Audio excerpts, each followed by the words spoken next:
Hello, friends. This is Dave Hurwitz, executive editor at ClassicsToday.com, here with Radu Lupu, the unreleased recordings, which of course is an oxymoron since here they are. They're now released. They were unreleased in his lifetime. I get it. Okay. 6 discs on Decca containing some unapproved previous versions. Are very good. I mean, whether he approved them or not is sort of irrelevant. And radio tapes from various radio organizations, which is great because Radu, Lupu. Yeah, let's call him just Radu. Isn't that interesting? That works, doesn't it?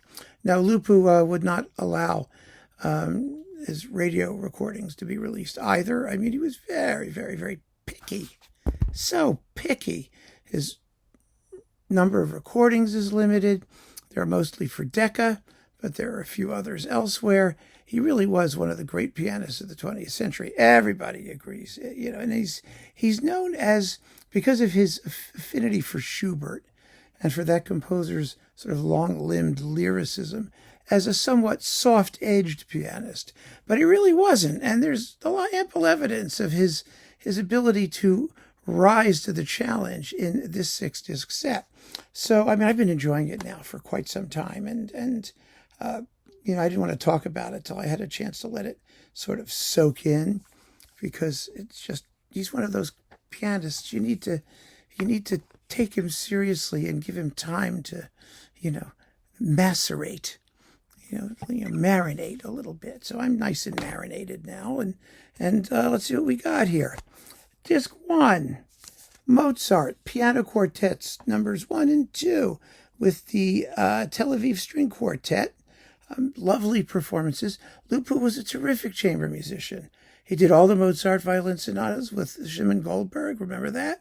And the Franck and whatever else it was. It was Franck and I forget what Franck and what violin sonatas with Kyung Hwa Chung. I mean, but he was terrific, and he played four-hand piano music. It was just all excellent, sensitive, lovely performances. And these were the Decca Masters that for some reason didn't pop out. And another Decca Masters. These are recorded in 1992-95. 2 Schubert sonatas. The Sonata in C, Deutsch 840. And the Gasteiner, the Deutsch 850. His Schubert was always special.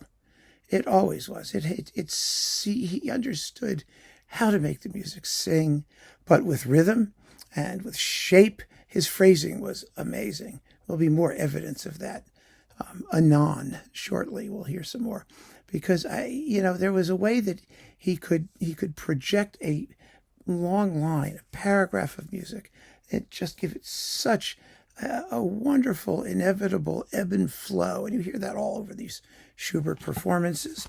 Then we've got BBC radio tapes, Haydn, Mozart, and Schumann. Now, some of these things popped out in that Do Re Mi series of live Lupu stuff, or other Lupu stuff, I believe. Some of the same repertoire, and I think some of the same performances.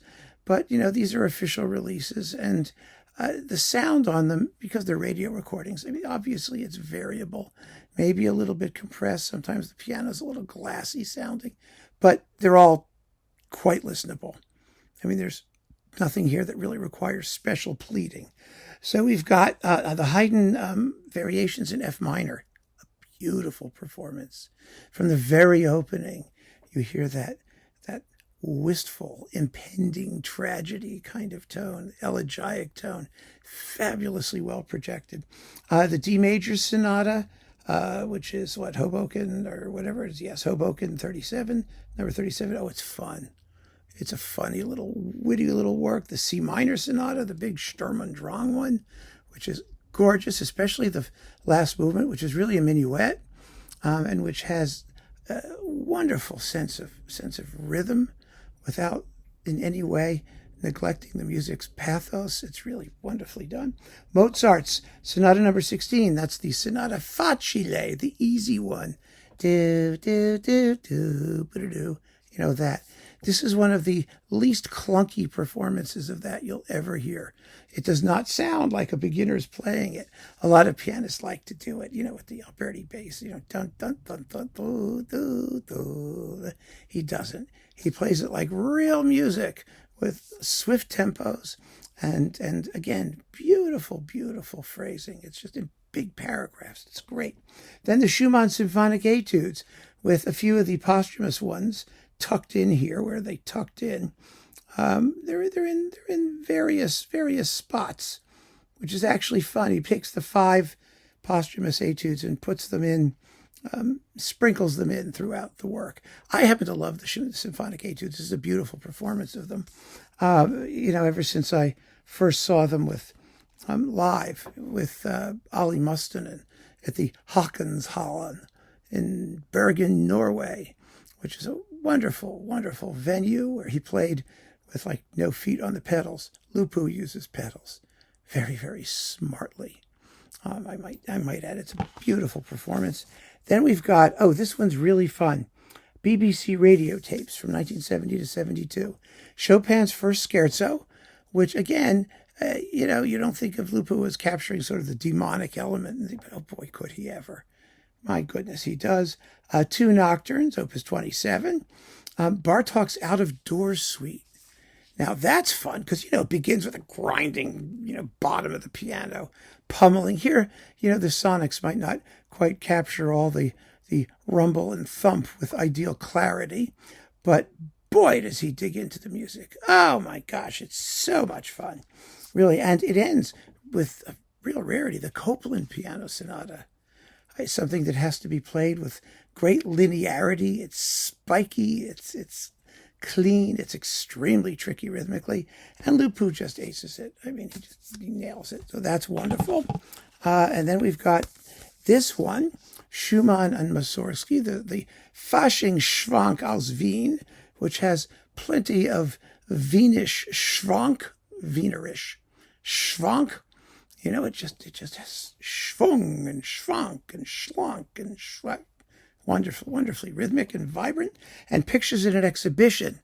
This is a major statement. It's a live recording, by the way. It's got, clapping people at the end. They're deathly silent during the performance. Wonderful, wonderful interpretation. To hear Lupu phrase, his gift for phrasing. Listen to the opening promenade, to the dynamic nuances, to the rise and fall of the melody, to the perfectly chosen tempo. I mean, it's really a miniature clinic in how to phrase the music. It's absolutely glorious. And the whole performance is terrific. You might note that in Beidlo, the Oxgard, he does not begin fortissimo. He does the Ravel thing with a rise and fall. And the Great Gate of Kiev, again, just shows us great timing. Those big fat chords, they can just die, and especially in an unresonant acoustic.